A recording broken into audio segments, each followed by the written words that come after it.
Here's how you turn failure into success in one easy step. So Confucius said that somebody isn't great because they haven't failed, but they're great because every time they fail, they don't give up, but they keep going and they learn from it. So if you struggle with this, when you have failures or you have small setbacks, you give up and move up to another thing, then you may want to consider this, because if you give up, then every time something happens, like you fail at something, you're going to start something new, and you never really finish anything. And you do this a lot. I used to see this a lot in college with people. And what would happen whenever you run into a roadblock, they would give up. And a lot of my classmates who were much smarter than me didn't get into medical and dental school because of this. They had a little setback, they'll get upset and give up and try something different. So if you struggle with this, what I recommend is whenever you have a failure, get a sheet of paper and write down what has led up to that point. Like, what were all the steps that led up to that failure, and what do you think was the number one cause of the failure itself?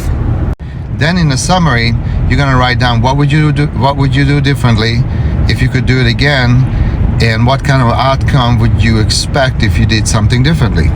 And now you just turned a failure into a learning experience that's very valuable, because now you diagnosed the problem that led up to the failure, and you came up with a solution that would work if you did something differently. So next time you come up to the problem, you're going to approach it differently with your little roadmap on that piece of paper that you wrote up. How would you turn that failure into success?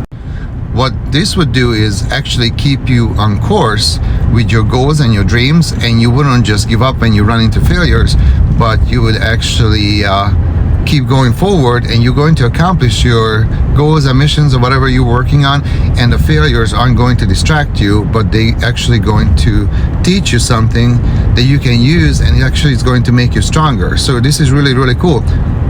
And this is why it's so important to train in weightlifting and fitness, because when you train in fitness and you lift weights, what you do is you actually are supposed to train or lift until failure, because that's how your muscles grow.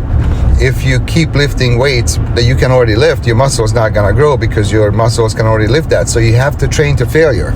So if you are into fitness, which I recommend that you do work out, because it's a very good training exercise for what we're talking about here too, you would know how important failure is, and this is how you get stronger.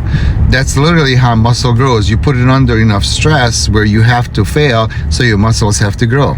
So you're actually doing the same thing here, you're just doing it more intellectually versus with muscle. But this is why fitness training is so important. It actually relates to building success and not giving up during difficult times when you have failures. So try this and let me know how it's working for you.